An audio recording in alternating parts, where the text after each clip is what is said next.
जहां कश्मीर में कश्मीरी हिंदू राहुल भट्ट के लिए पिछले 8 दिन से प्रोटेस्ट चल रहा है। जम्मू कश्मीर के बडगाम में कश्मीरी पंडित राहुल भट्ट के लिए इंसाफ की जंग जारी है। 8वें दिन भी प्रदर्शन जारी है। कश्मीरी पंडित लगातार इंसाफ की मांग कर रहे हैं। राहुल भट्ट की आतंकियों ने 12 मई को बडगाम जिले के चदूरा कस्बे में गोली मारकर हत्या कर दी थी। राहुल भट्ट 2010-2011 में जम्मू कश्मीर में प्रवासियों के लिए विशेष रोजगार पैकेज के तहत क्लर्क की नौकरी कर रहे थे। राहुल भट्ट की हत्या से गुस्साए कश्मीरी पंडितों का प्रदर्शन लगातार जारी है। स्कूल में पढ़ाने वाले कश्मीरी पंडित शिक्षक भी प्रदर्शन में शामिल हैं और अपनी ट्रांसफर की मांग कर रहे हैं। प्रदर्शनकारियों का कहना है कि भट्ट की पत्नी ने कई बार उनके तबादले की अपील करते हुए अधिकारियों से मुलाकात भी की थी, लेकिन इस बाबत कोई कदम नहीं उठाए गए। वहीं राहुल भट्ट हत्याकांड के बाद से कई कर्मचारी दफ्तर नहीं गए हैं। उनका कहना है कि वो खुद को असुरक्षित महसूस कर रहे हैं।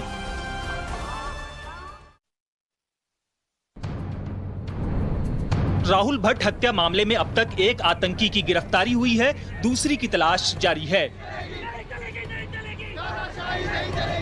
उधर जम्मू कश्मीर शासन ने राहुल भट्ट की पत्नी को नौकरी दी है। इसके साथ ही 5 लाख रुपए की आर्थिक सहायता दी गई है।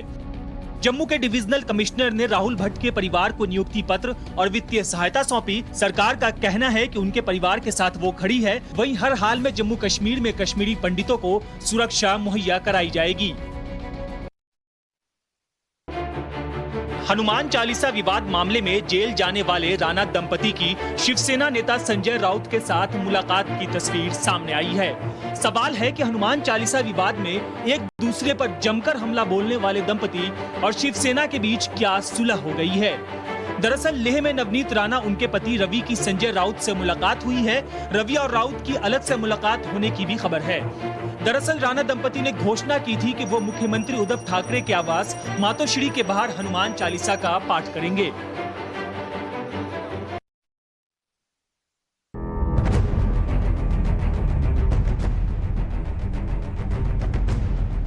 बिल्डिंग की टॉप फ्लोर से उठती आग की तेज लपटें और आसमान में छाया काला धुआं, ये तस्वीरें दिल्ली के बवाना की हैं।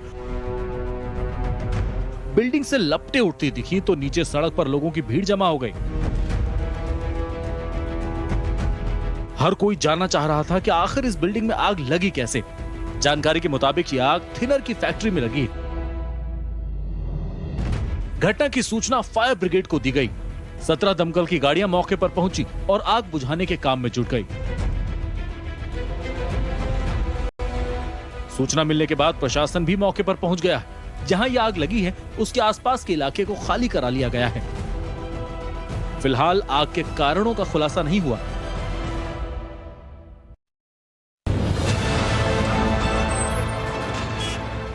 बीच सड़क पर आग का गोला बनी कार और आग को बुझाने की कोशिशें करते दमकल कर्मी।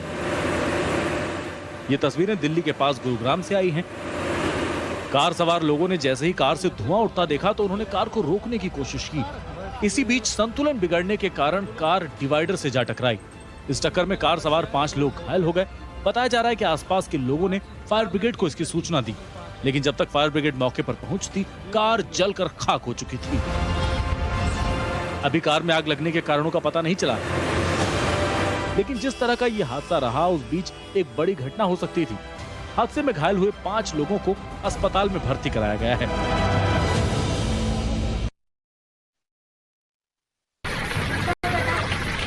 घरों में पानी, सड़क पे पानी, जहां नजर जाए पानी ही पानी। लगातार हो रही बारिश की वजह से लोगों का सामान पानी में डूब गया है। लोगों को समझ नहीं आ रहा कि आखिर वो करें तो करें क्या। केरल के कई हिस्सों में लगातार हो रही बारिश के बीच मौसम विभाग ने केरल के त्रिशूर, पलक्कड़, मलप्पुरम, कोझिकोड, वायनाड, कन्नूर और कासरगोड जिलों में बुधवार के लिए ऑरेंज अलर्ट जारी किया है। केरल में एनडीआरएफ की 5 टीमें तैनात हैं। साथ ही आपदा संभावित इलाकों की भी लिस्ट तैयार कर ली गई है। पुलिस और फायर ब्रिगेड को भी अलर्ट मोड पर रखा गया है। लोगों को पहाड़ी इलाकों में यात्रा न करने के निर्देश भी जारी किए गए हैं। असम में भारी बारिश के बाद आई बाढ़ से तबाही के जो मंजर सामने आ रहे हैं उसे हर तरफ देखा जा सकता है। ये तस्वीर दीमा हसाओ जिले की है, जहां बाढ़, बारिश और लैंडस्लाइड ने इस टनल को बंद कर दिया था। 3 दिन की कड़ी मशक्कत के बाद इस टनल से मलबा हटाया गया, तब जाकर दूसरी तरफ फंसे ट्रक और दूसरी गाड़ियां बाहर आ सकी। इतना ही नहीं, बाढ़ बारिश से प्रभावित लोग भी जान हथेली पर रख अब सुरक्षित जगह जाने को मजबूर हैं। छोटे बच्चे हैं इधर, आप लोग ऐसे आ रहे हैं, आपको डर नहीं लग रहा क्या? अब क्या करें, मजबूरी में फंसा हुआ हम लोग को, तो पार कहीं तो जाना ही पड़ेगा। कितने दिन से फंसे थे आप? अभी तो इधर तो 2 दिन से फंसे हुए हम लोग। 2 दिन से फंसे हुए थे आप? जी। बाढ़ से बुरी तरह प्रभावित दीमा हसाओ जिले का सीएम हिमंता बिस्वा शर्मा भी आज दौरा कर रहे हैं, जहां वो प्रभावित इलाकों का जायजा लेंगे। असम में बाढ़ से अब तक 26 जिले बुरी तरह से प्रभावित हैं। यहाँ बारिश, बाढ़ और लैंडस्लाइड के चलते अब तक 8 लोगों की मौत हो चुकी है। जयपुर से आई इन सीसीटीवी तस्वीरों को बड़े गौर से देखिए। सड़क पर बैरिकेडिंग लगाई गई है और 3 पुलिस वाले बड़े आराम से एक दूसरे से बात कर रहे हैं। तभी एक तेज रफ्तार कार आती है और बैरिकेडिंग के पीछे खड़े 2 पुलिस वालों को टक्कर मारकर हवा में उछाल देती है।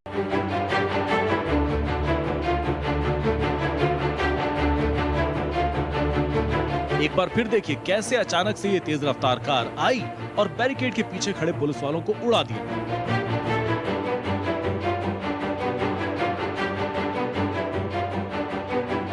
अब इसके आगे की तस्वीर देखिए। हादसे में घायल दोनों पुलिस वाले सड़क पर पड़े हैं और बाल बाल बचा उनका साथी पुलिस वाला उन्हें उठाने के लिए दौड़ता है। हादसे के बाद कार कुछ देर तो रुकी, मगर उसके बाद कार सवार मौके से फरार हो गया। हादसा जयपुर के झोटवाड़ा इलाके में हुआ। घायल पुलिस वालों का अस्पताल में इलाज जारी है। मुंबई के दादर रेलवे स्टेशन से आई इन तस्वीरों को देखिए। तेज रफ्तार ट्रेन प्लेटफॉर्म से गुजर रही, तभी एक शख्स इस तेज रफ्तार ट्रेन में चढ़ने की कोशिश करता है। ट्रेन में चढ़ने की कोशिश में उसका संतुलन बिगड़ जाता है और वो नीचे गिर जाता है। नीचे गिरने के बाद उसका शरीर ट्रेन के डिब्बे से टकरा जाता है। एक बार फिर इन तस्वीरों को देखिए। देखिए कैसे ट्रेन में चढ़ने की कोशिश में ये शख्स अपनी जान से खिलवाड़ करता हुआ दिख रहा है। इस शख्स के नीचे गिरते ही प्लेटफॉर्म पर मुस्तैद आरपीएफ का एक जवान आता है और उसे चलती ट्रेन से दूर खींच लेता है। तभी प्लेटफॉर्म पर मौजूद कुछ लोग भी आ जाते हैं और उसे ट्रेन से दूर खींचते हैं। इस हादसे में इस शख्स की जान बाल बाल बच जाती है।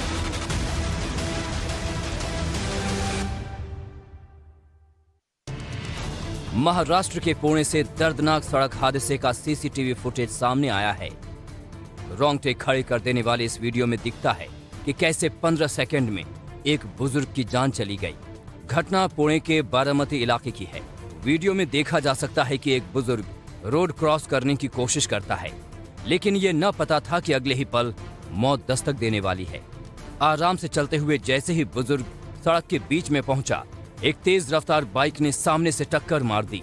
देखा आपने, टक्कर इतनी जोरदार थी कि बुजुर्ग कुछ देर तक हवा में रहा और बाद में तकरीबन 50 फीट दूर जाकर गिरा। एक्सीडेंट के बाद मौके पर ही उसकी मौत हो गई, लेकिन बाइक वाला अपनी रफ्तार में आगे चला गया। उसने ब्रेक लगाने की कोशिश तक नहीं की।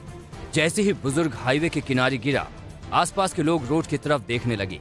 एक गाड़ी ने ब्रेक भी लगाया, लेकिन कोई भी बुजुर्ग के पास नहीं गया। इस हादसे को जिसने भी देखा, उसके रोंगटे खड़े हो गए। ये तस्वीरें जयपुर की हैं। सड़क पर बहस और धक्का मुक्की हो रही है। देखते ही देखते कुछ लोग ट्रैफिक पुलिस के जवानों से भिड़ गए, वर्दी तक फाड़ दी, लेकिन अपनी गलती मानने को तैयार नहीं। लोग पुलिस जवानों को धक्का दे रहे हैं, चिल्ला रहे हैं, सड़क पर मारपीट करने से भी नहीं कतरा रहे। हालात यूं हो गए कि बाकी लोग बीच बचाव के लिए आ गए, लेकिन फिर भी न तस्वीर बदली और न ही तेवर।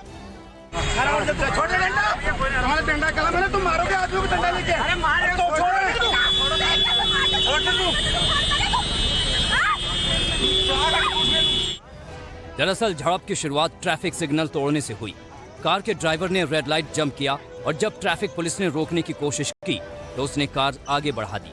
कार चालक को भागते देख पुलिस ने भी डंडा चला दिया, जिससे कार के शीशे टूट गए।